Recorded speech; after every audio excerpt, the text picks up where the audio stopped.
प्रकृति का खिलना और नई फसल के आने का पर्व।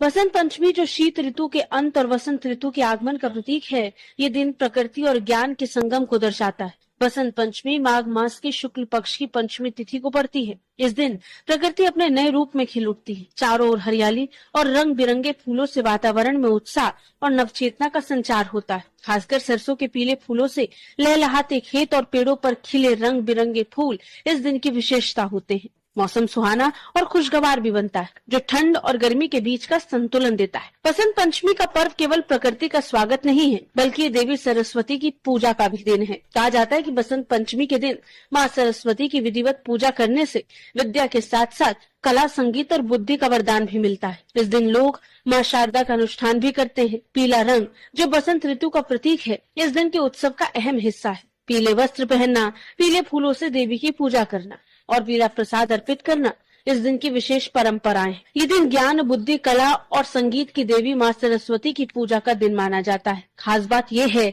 कि माघ महीने में पड़ने वाले बसंत पंचमी का दिन किसी भी नए काम को शुरू करने के लिए अत्यंत शुभ माना जाता है। बसंत पंचमी का दिन माघ मेले में पड़ने वाला तीसरा बड़ा स्नान होता है। श्रद्धालुओं की मान्यता है कि इस दिन गंगा, यमुना और अदृश्य सरस्वती के संगम में डुबकी लगाने से अक्षय पुण्य की प्राप्ति होती है। शास्त्रों के मुताबिक इस दिन संगम का जल अमृत की समान लाभकारी हो जाता है। इसलिए प्रयागराज में साधु संत और आम लोग भी इस दिन आस्था की डुबकी जरूर लगाते हैं। बसंत पंचमी के साथ ही होली के पर्व की भी शुरुआत हो जाती। मकर संक्रांति के बाद से ही पूरे देश में इस त्योहार की तैयारियां शुरू हो जाती। कड़कड़ाती ठंड के बाद बसंत ऋतु में प्रकृति की खूबसूरती देखते ही बनती है।